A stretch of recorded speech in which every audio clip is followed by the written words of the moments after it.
The baptismal site of Jesus is right next to the Judean wilderness. Yeah, we're in the bottom of the Jordan Rift Valley that runs all the way from the north to the south. The Dead Sea is literally 2 miles behind us. Imagine Jesus being here with John the Baptist, quarter-mile wide Jordan River, throngs of people waiting to be baptized, and he goes from that scene into this barren, desolate, dry, hot, dusty space. And we're about to see that transition. That's where we're going next.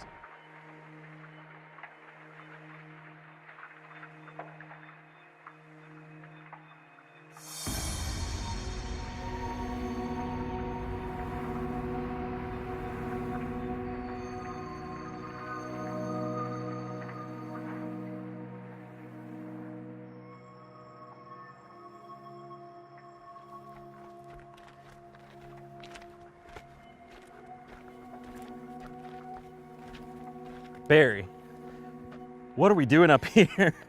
Well, I wanted you to experience the wilderness. We read in Mark 1, immediately after the baptism of Jesus, it says, "The Spirit immediately drove him out into the wilderness, and he was in the wilderness 40 days, being tempted by Satan, and he was with the wild animals, and the angels were ministering to him." Now, we're in the wilderness of Judea. This is exactly the type of place where Jesus would have been when this event happened. And of course, today, the day we went, is tremendously hot. I think it was probably near 100 degrees. Even right now, I can feel the heat radiating through the soles of my shoes, burning and scalding them. I just hide it really well. Being out here and seeing this, I can really imagine Jesus being in this space for 40 days, the sun beating down on him, no food, no water, and during that period of time, Satan is tempting him, trying to get him to take shortcuts, trying to give him ways out of fulfilling his purpose for coming to earth. One of the things he tempts him with is, you've been without food for so long. Turn some of these stones into bread. Right, and as you can see, there are plenty of stones around here to do that. There are. And for Jesus to be offered that shortcut, you know, you don't have to get back to civilization. You don't have to get back to people. You can satisfy your hunger right here.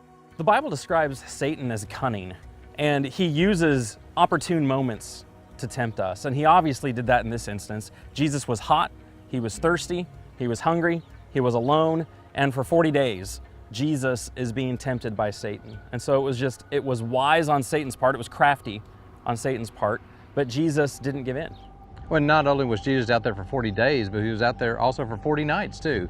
During the time Jesus lived, it would have been complete darkness with the exception of the moon and stars. And to be out there alone, I think, during that time, and to be considering all the things that not only the devil was tempting him with, but just the environment itself would have been very difficult to handle. I know growing up, I had a misconception of what the word wilderness means. I always thought it was dry and arid like it is here, but I always thought it was flat, sandy, kind of like a desert back in the United States, but it's really not. It's mountainous. It's actually really beautiful, but it's completely different than what you normally have in your mind. Well, and it mentions there were animals. I mean, we've seen some of those since being here. Being in this space helps us visualize that, absolutely. I really appreciate you taking me. Glad to. I think one of the things that biblical students need to connect, a couple of dots they need to connect when they think about the temptation of Jesus, is that Jesus came to fulfill all righteousness. And so just like Jesus was 40 days in the wilderness, the children of Israel had been 40 years in the wilderness and had consistently fallen short of God's standards and expectations and desires. And so Jesus comes, and as he perfects all righteousness, he goes through this 40-day, this shortened version of being in the wilderness, and he does it perfectly. He never once gives in, he never once fails God, and it is one of the events that helps demonstrate that he's able to be our sinless sacrifice.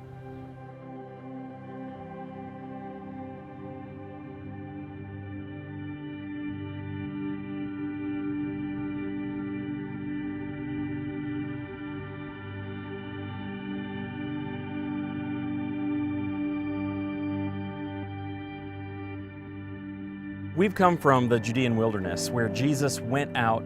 He was led by the devil to be tempted in the wilderness. And during that temptation, one of the places that he takes him is here to the Temple Mount. Now, specifically, Matthew records that the devil took him to the holy city, set him on the pinnacle of the temple, and said to him, "If you are the Son of God, throw yourself down, for it is written, He will command His angels concerning you, and on their hands they will bear you up, lest you strike your foot against a stone." And Jesus replied, Again it is written, you shall not put the Lord your God to the test.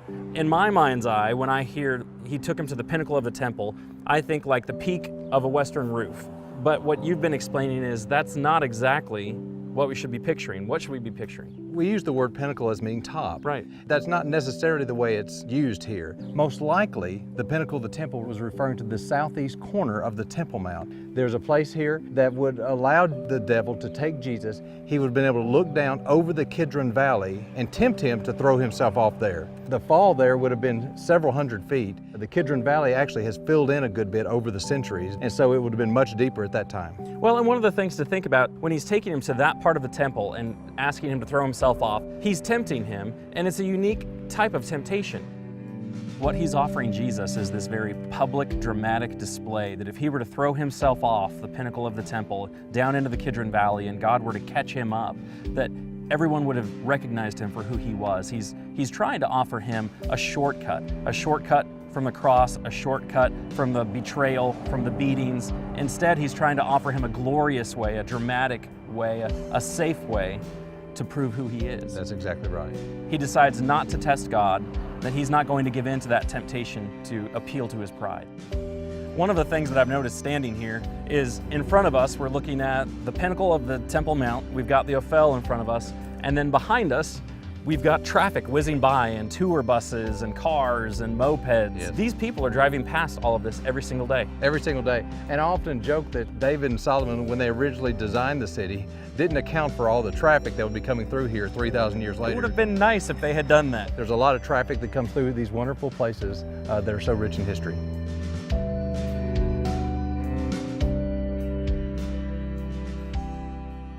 In this episode of Following the Messiah, we've focused on the baptism and the temptation of Jesus in the Judean wilderness. Now, over in Hebrews, the Hebrew writer explains that Jesus is able to sympathize with us in our weakness because while in the flesh, he was tempted just like us, yet without sin. Jesus had to be sinless in order to become our sacrificial lamb. So when we see him go through these moments where he completes all forms of righteousness by being baptized by John, or when he goes into the wilderness to be tempted for 40 days and never succumbs to the temptations of Satan, we see him successfully become the sacrificial lamb that every single one of us so desperately needs.